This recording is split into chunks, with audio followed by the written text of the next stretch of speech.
These guys are all builders. Even the content creators are builders. They're building community, they're building brand, they're building education, and they work very, very hard. I'll tell you, it's not as easy as it looks. We also have people who are going to probably the Olympics and building at the same time. Tori on the end. Bearable Bull has been in this space and really, you know, I'm going to kind of speak off the, this is not on my notes. Bearable Bull does a channel, but Bearable Bull's channel personality is one thing. When you really meet the genuine Bearable Bull, he's the most kind and caring and amazing person. I think that, yeah, his channel's super entertaining and I love it. But if you really get to know what's under the mask, what an amazing human he is. I think, yeah.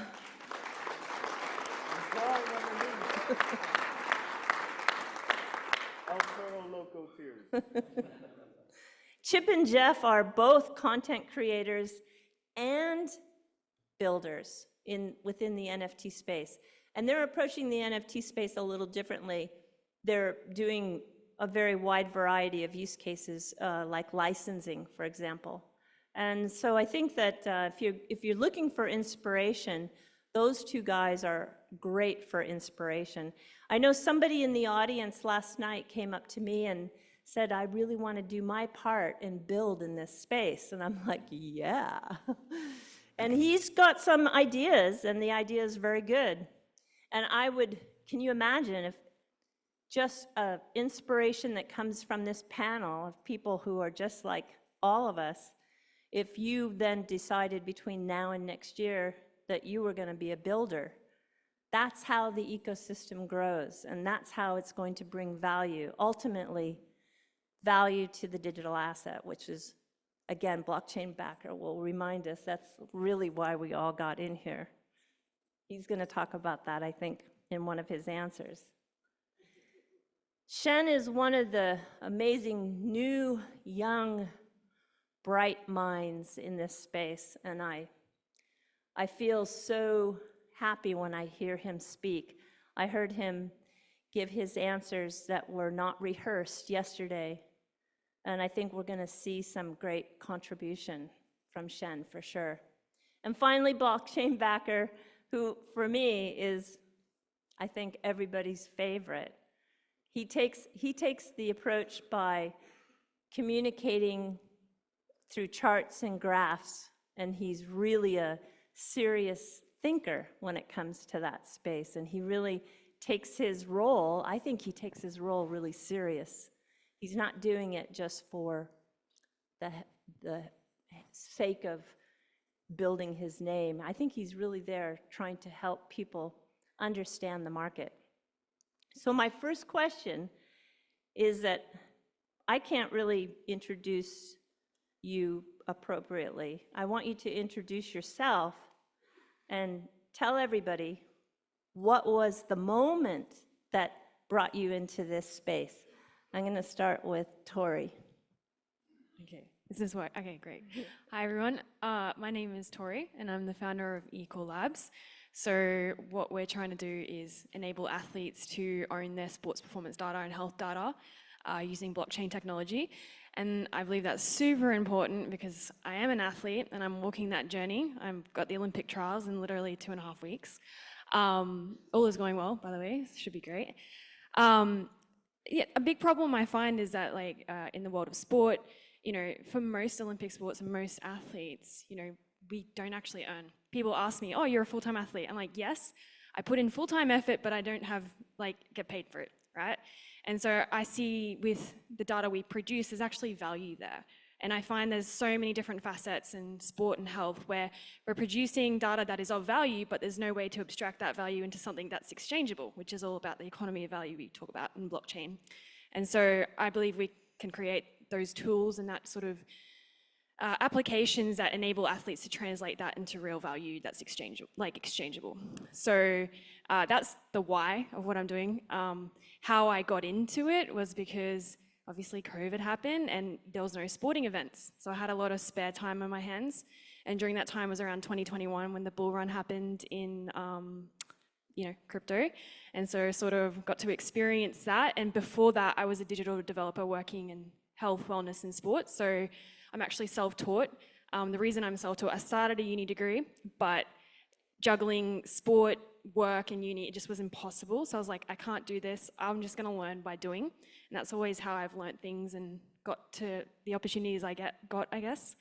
And yeah, I just basically said, I think that I can build this, and I've learnt by just applying, myself to these projects, and in this case, EqualX is our main project. And that's how I got into blockchain development was, basically I've had this background in digital development, and it was a natural evolution into blockchain technology. And I personally believe if you're not integrating blockchain technology now, you're gonna fail. Like, it's just, yesterday the presentation, the next 10 years of innovation will be huge. It's gonna be ridiculous. So that's how my story.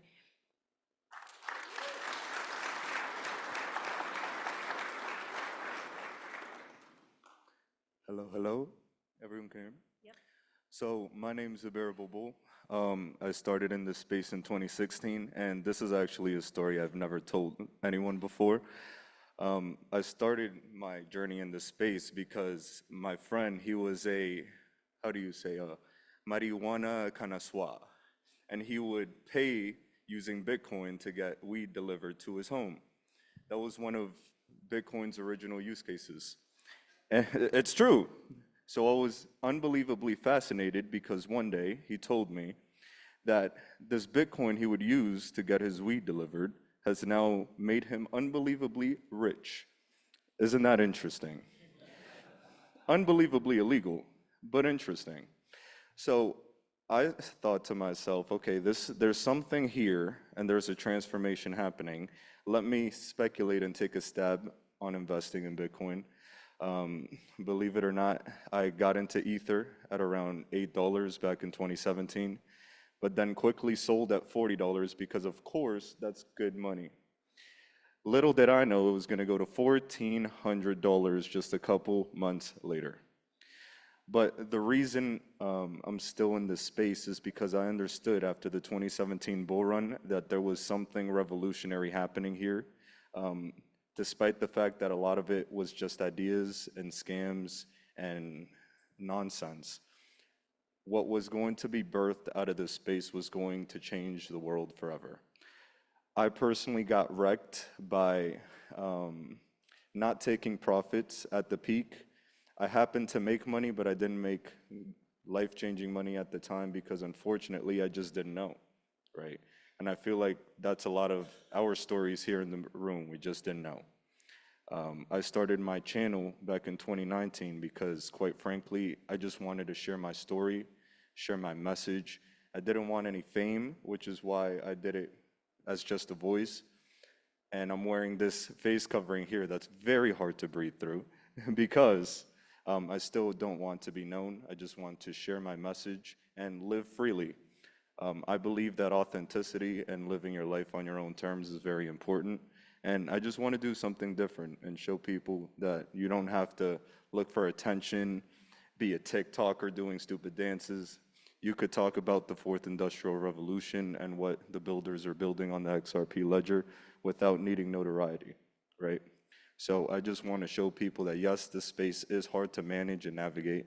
Yes, it is difficult and dense, but I try to show all this information in a palatable way, in the most aggressively average way, and in a way that can help change the world, right? So I think that's it, yeah. Thank you so much.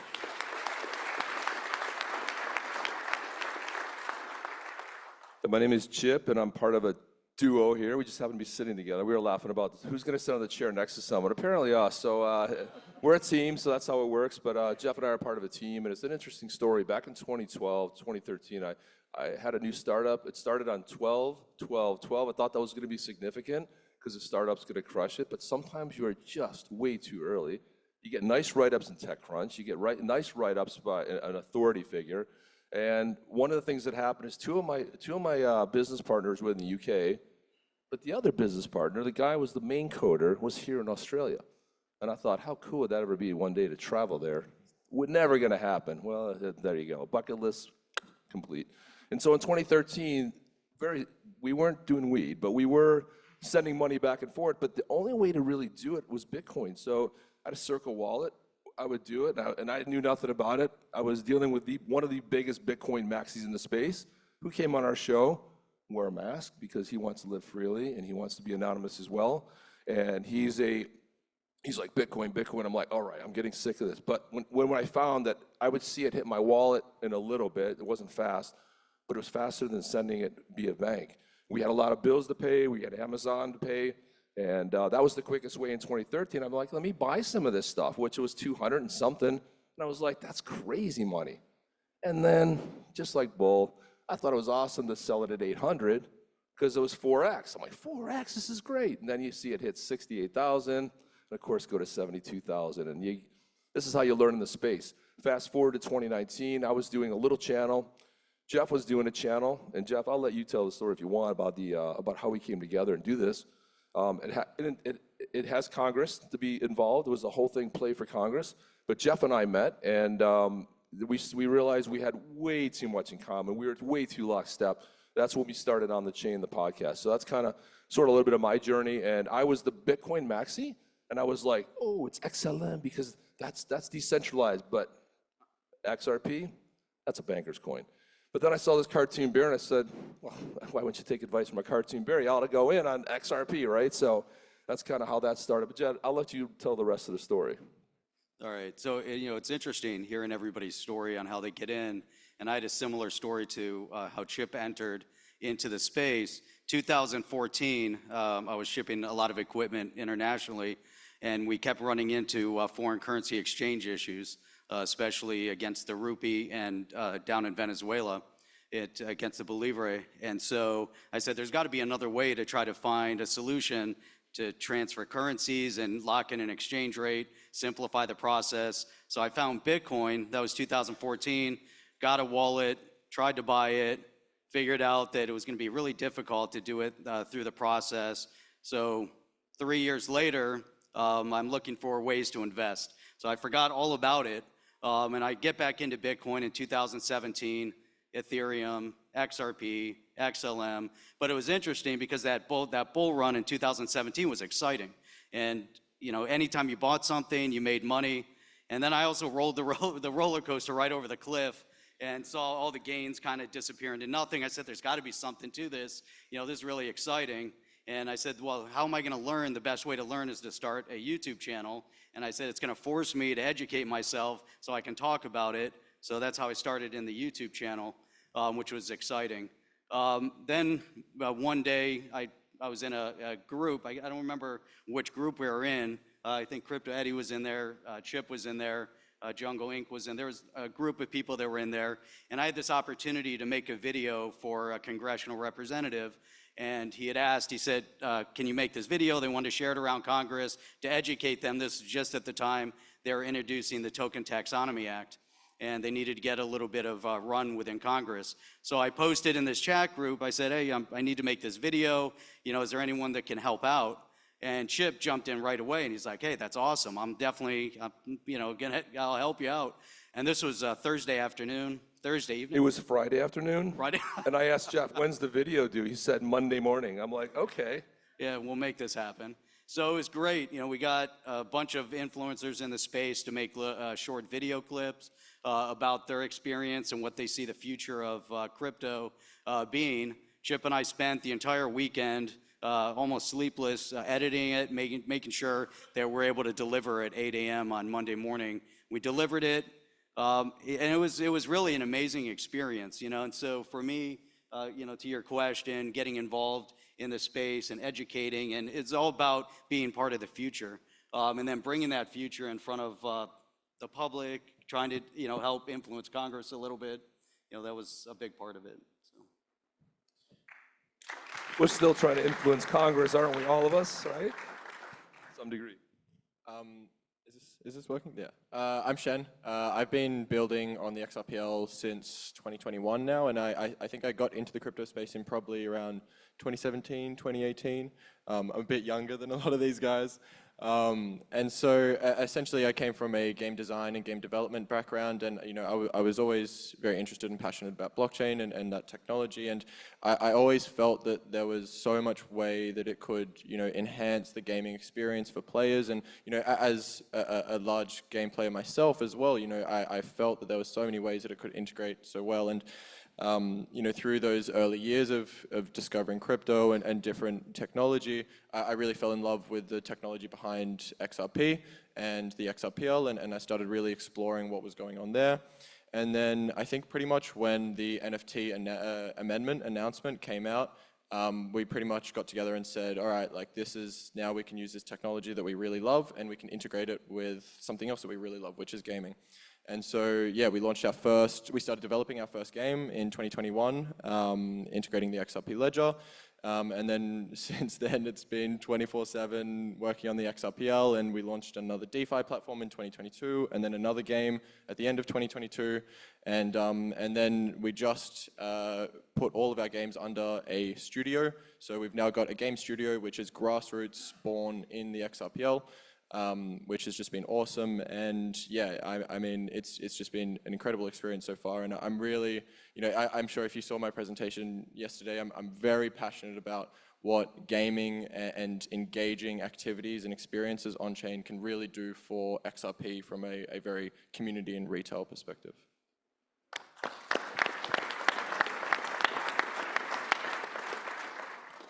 Hey. Hey, what's going on, everybody? This is the Blockchain Backer. I am a YouTuber. The question was, what brought me into this space? Yep. Yeah, it's not sexy. It's not any of this cool stuff. I just wanted to get rich, man. I assume that's why we're all here, unless that's just me. The tech stuff was like, whatever.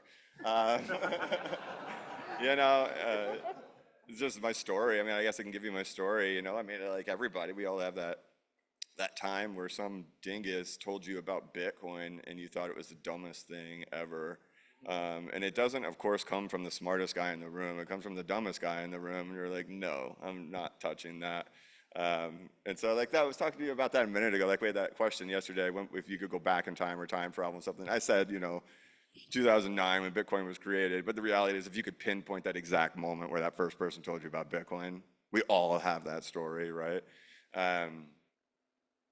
But then eventually, like my brother-in-law started like mining Ethereum in early 2017, and I was in some mastermind groups where this other business I was in, and they were talking about Bitcoin. And so finally, the smartest guys in the room were talking about Bitcoin, and that's what brought me in. And then, like my journey in crypto after that was going through the 2017 bull run and watching again the dumbest guys in the room making the most money.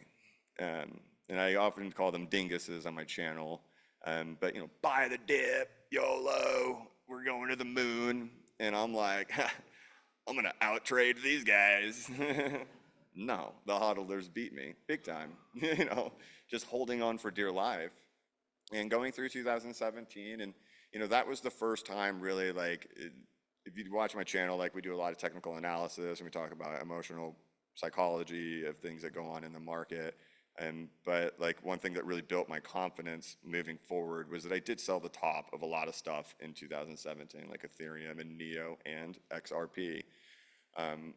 However, I bought a lot of them back early, like before the bottom of 2018 ended up coming in, and really started like building this emotional journal of going through the bear market of 2018.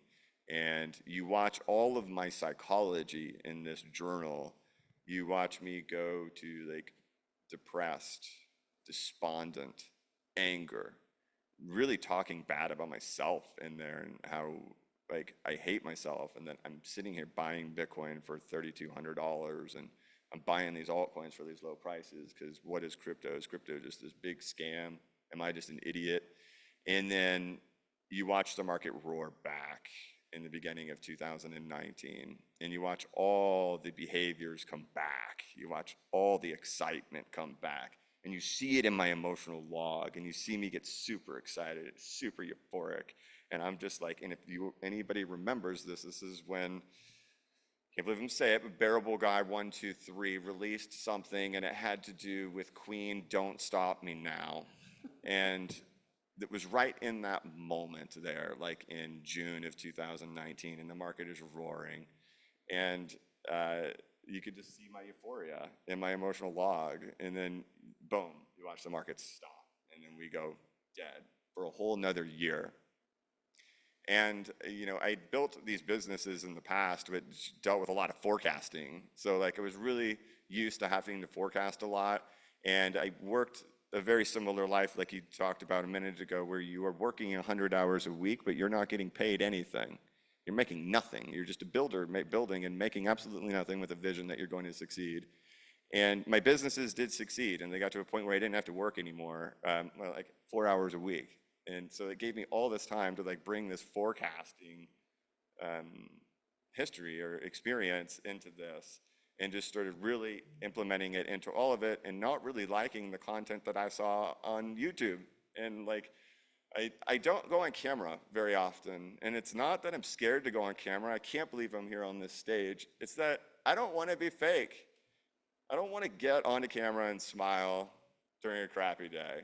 I don't want to have to face act. I want to go on there and just be true and authentic with you guys, spicy, or, you know, angry, or, you know, and not smile when it's a day that we probably shouldn't be smiling. It's just a rough day.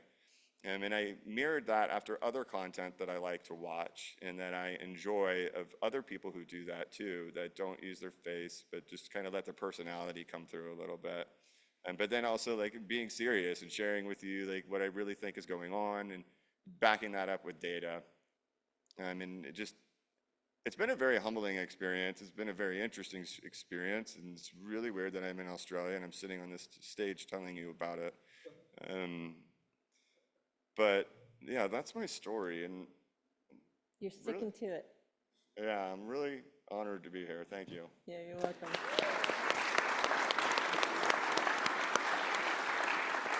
All right, just 2 questions. We're going to roll through these 2 very quickly. Just give me a basic, you can do it in 1 sentence. What use case stands out within those 10 builders that really speaks to you, and why? Tori? I'd definitely say the Evernode project. I think that opens up a ridiculous amount of utility that I want to integrate into the projects I'm working on, so definitely Evernode. Well, I'm actually going to say your project. I wasn't familiar with your project before, but personally speaking, from a general sense, I think that human beings don't realize that free is very expensive, and our data is some of the most valuable information in the world that these companies like Meta and others absolutely make trillions off of, you know? And taking power back of our data could quite literally make us multimillionaires. Isn't that unbelievable? But we don't. We produce that, and I think taking that power back is essential for us to survive in the new world where we're looking to be automated out of existence. So, yeah. thanks. Chip? I think Panos was probably like one of the projects that really kind of resonated with me, just because he's been an authority in the space. I think that he brings a sophistication and you talked about this a little bit earlier, people that are stand for the written word and making sure that they're getting it right. So I felt like that, and when I saw him move into somebody who was just doing it to get it right to moving into being a builder, I thought that was pretty significant. And I've been following his project, and I think he's got a really strong use case down. I think he's really gonna hit it out of the park. I think it's gonna go very well for him. So. Yeah, good. Jeff? It's a great comment. I want to double down on what Bull said, and especially regarding Tori's project. It's all about data, and taking back power. I think that's a big thing that resonates for me in this space in general, is taking it back, putting the power back in the hands of the people. Shen. Yeah. I think everyone can probably guess what I'll say, which is gaming, obviously. But apart from that, I think, yeah, what Evernode is doing is really exciting. And I spoke about this in my presentation yesterday, that the multi-chain ecosystem with XRP flowing between all of these different chains with unique use cases and benefits, that's the future I see, and Evernode is helping to build that future. So. Yeah. He's going to be happy to hear this. XP Market. Woo! Me too. That's mine too, by the way. Yeah. Automatic market makers just got launched on the XRP ledger. And I don't know. I don't follow a lot of the content out there. I don't know what the narratives are and if that was supposed to send the price to the moon or not, but it was never my thought that it would initially. But I think it has like this potential that it could. And you see everybody whining and complaining right now. It doesn't matter what ecosystem you're in, because of the price of Solana that's been moving up so fast. And what is it? It's a bunch of degens trading meme coins, right?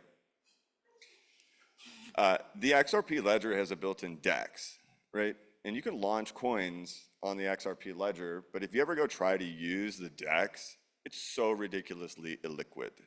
So you buy $10,000 of any of these coins that are listed on the DEX, you're going to send the price to the moon because the order book is so thin. You go sell $10,000 worth of an asset, you're going to send the price to zero. There's just no liquidity. We haven't had anything like that. And now with these automatic market makers, we can now add liquidity pools, essentially, to all of these assets. And that's what things like Ethereum had for all those meme coins back in 2021. That's what Solana has for all these meme coins now in 2024. And it doesn't matter whether or not you believe in meme coins or you think that's cool or not. The reality is a major portion of the crypto ecosystem does. A lot of the users, a lot of the people who participate in this ecosystem and who have money and are throwing it around and sloshing it everywhere care about that kind of stuff. And you are very likely going to see that same behavior now come here. And whether you like that or not, I don't care, but what you are going to likely see is an increase of users. And an increase of users, whether you like that they're degens or not, being here is going to create value that developers and businesses are going to want to capitalize on. And it's the chicken or the egg. Who comes first, the developers or the users? And well, this brings a lot of users. And I think it's going to take time, but I think you're going to see the same type of behavior come. You're going to say, hey, here's a pre-sale, here's an address, send it in. A bunch of degens are going to throw money into it. There's going to be success stories. There's going to be terrible failure stories. But those success stories are going to drive more people, and it's going to be like a snowball effect. And so I never once thought that the automatic market maker being launched would be something that would impact the price that day.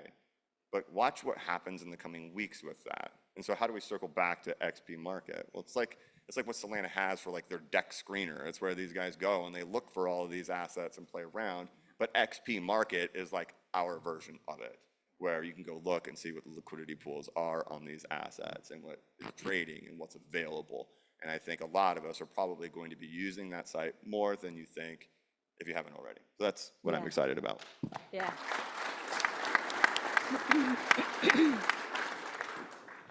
Artur, who's was the first in that short video, has been in the spaces a lot lately. And I have learned also, like Blockchain Backer just said, is that what he has built is going to be tremendously useful and important for us to be able to maneuver in this space for the AMM and the coming DeFi solutions that will follow. Okay, my last question, down to the last 2 minutes and 49 seconds. What key piece of advice can you give everyone who might be thinking out here now, I want to build, but they haven't taken that first step? What advice would you give them? I want you to share your secret where you've made a mistake, and if you had to do it all over again, you would have done what? Tori? Well, I think mistakes are good pivot points, first of all. Embrace them. I think it's all part of the development process. Like, if you're not throwing stuff out, you're actually not building. But I have two answers to it. So the first one would be, I find being a developer in blockchain space, it's very tribalistic. Like everyone's like, build on this, build on that. You know, I sort of just got into the Australian network and I just said, oh, I'm building on the XRPL, and I got hounded. They're like, why are you doing that? Why aren't you be like, I'm like, back off. Like, you know, like I don't care. Like, I think you have to be objective driven. Like, you got to know what you want to achieve. And to me, the XRPL tick those boxes. And so just take away the emotions, be objective, know what you want to achieve, and go with it. And learn as you go and embrace the mistakes. So that's the first thing. And the second thing is, like, I was in a panel recently and we're talking about building consumer apps on the blockchain, because a lot of stuff we talk about is all about finance and like investing and DeFi. I'm not particularly interested in that. I'm interested in real world like use case for people who are non-crypto natives. And I think the main thing was the panel was talking about building consumer apps that are non-speculative. I was like, we got to stop thinking of people as consumers. They're contributors. If we really want to onboard people into this space, we've got to understand it's about ownership, right? So what are we going to build that gives people that opportunity to contribute and to own and to gain value out of stuff they're already producing? Because we're all getting leached at the moment. All our data is being capitalized on by all these other companies. Blockchain enables us as builders to create and find problems in our own world that can give people solutions through ownership, you know, and contributing. And I think that's the 2 points that I was really passionate about.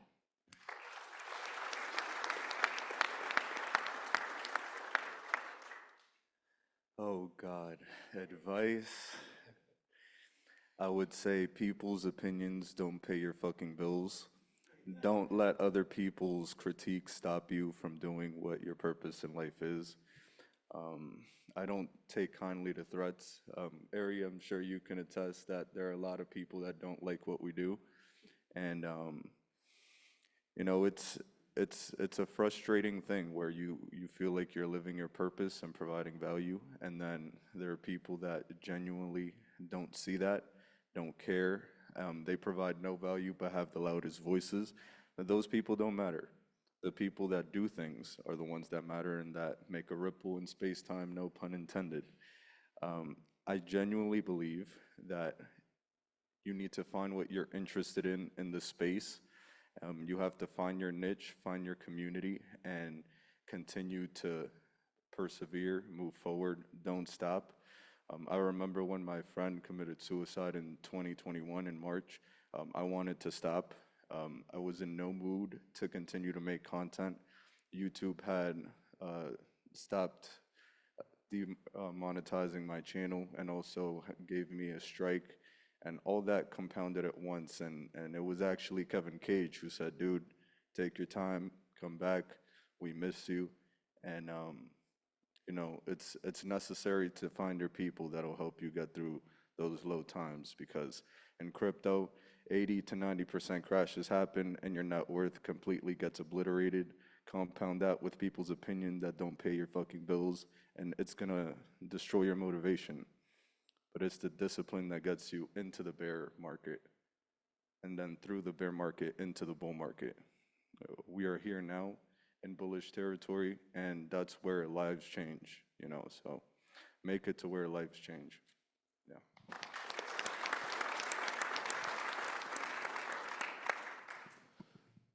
There's a lot of mistakes, right? A lot of mistakes, and this is the best part of it, because you're going to make mistakes, and some of them are going to be big, like, you know, Bull said. But the thing about it is I think the old saying, if you take your hat, there's a high fence, it's 15 feet. I don't know what that is in metrics, but you throw it over there.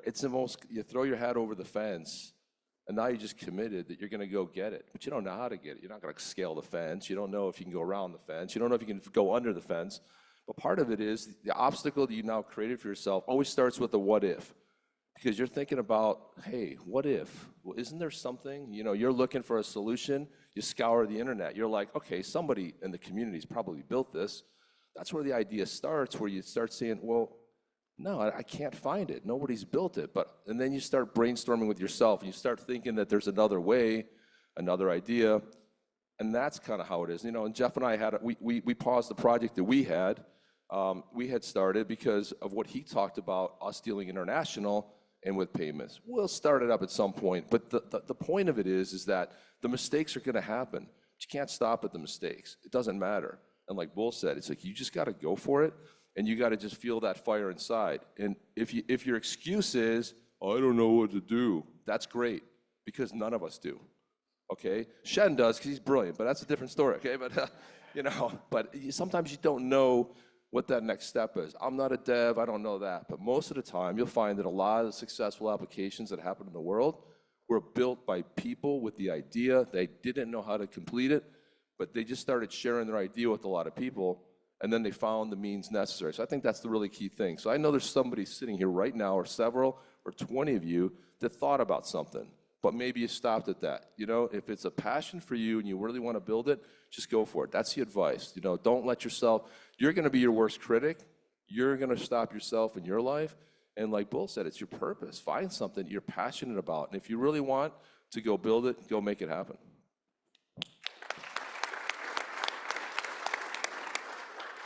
I think Nike had a slogan, just do it. I think, that's the most important part. I look at, you ask what if, you have a solution and it could do, what if you didn't do it?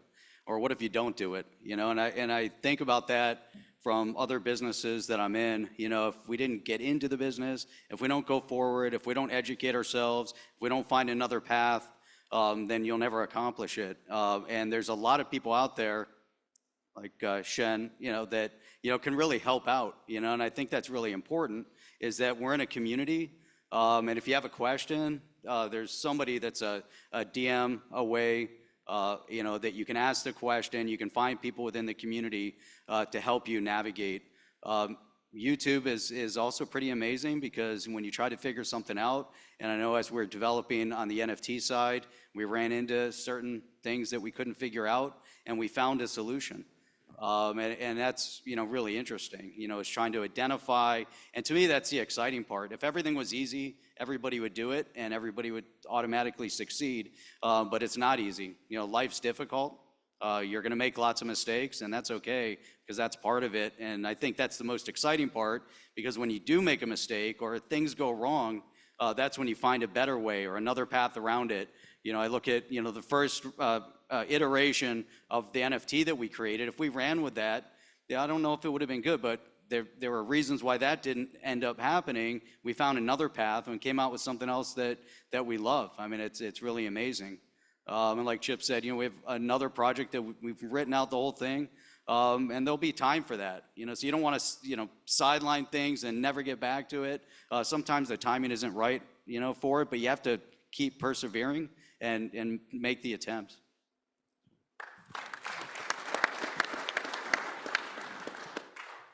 I'll probably share the piece of advice that I give to pretty much every builder who ever asks me this same question, which is, I think that there are so many people with so many amazing, brilliant ideas out there, and especially to do with integrating the XRPL and XRP. But I think what a lot of builders forget in the initial creation of the project is the monetization and the sustainability aspect of the project. Because you can have the most amazing, incredible, useful idea, but if you aren't able to sustain it as a business long term, it doesn't benefit anyone, right? You won't be able to provide it to any user. And so whilst I think it's, it's an amazing utopia that everything is free for everyone, it's unfortunately not, the world we live in, right? And so projects, they need to keep in mind the sustainability of trying to keep, this idea that they have going, and the ability for people to continue to use this idea long term. So pretty much whenever I have a conversation with a builder, that's what I say is when you're in that core, design phase of this project, keep in mind, like, how are you going to run this for the next 100 years?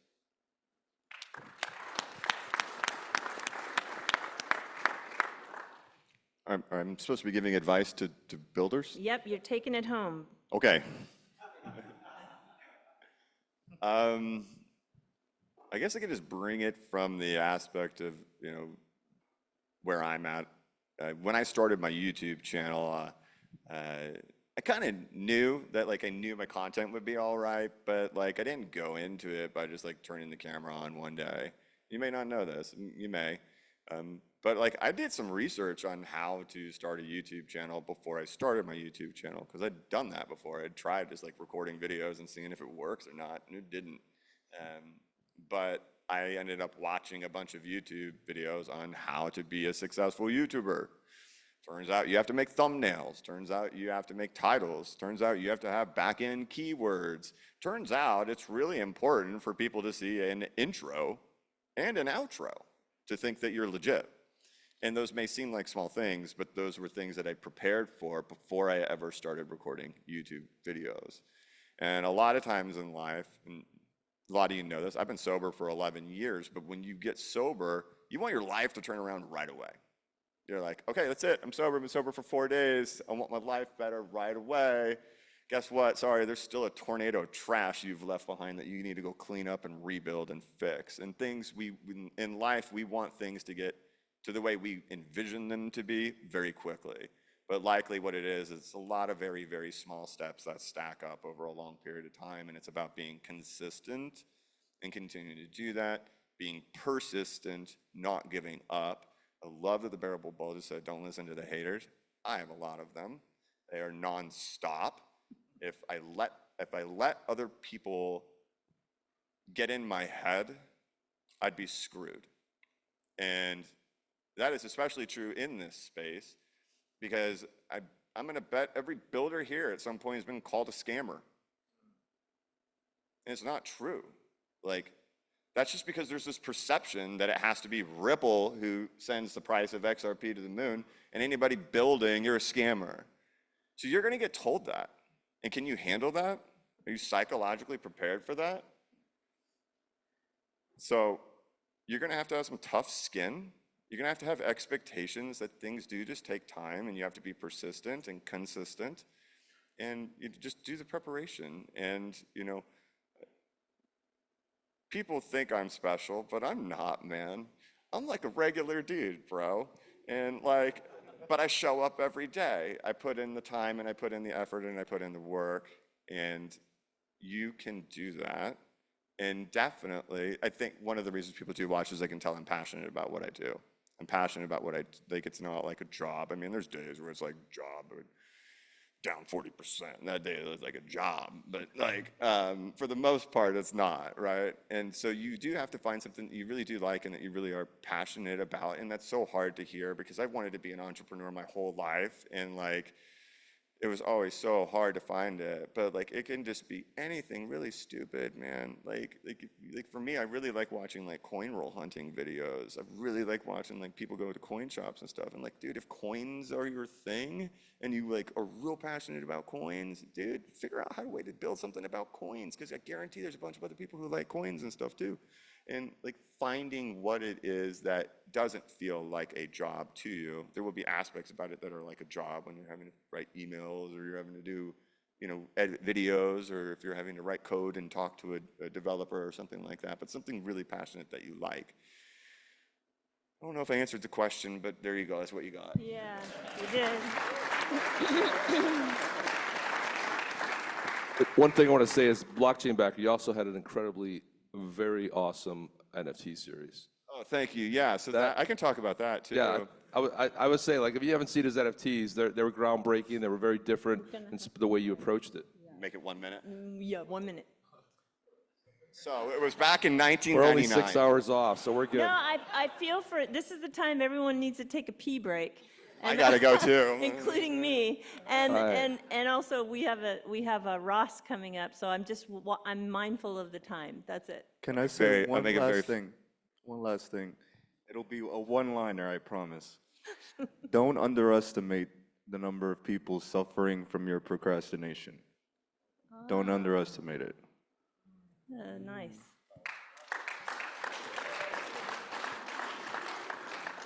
Okay, I'll make it fast. Now we'll skip the NFT thing. We'll talk about that another time. Let's just go. Yeah. Well, I love you guys very much. And I want to say one more time also to everyone in the audience, thank you so much for supporting us, because we want to do this again next year. And if we get the support, we'll be able to pull something off again. So thank you very much. Thank you.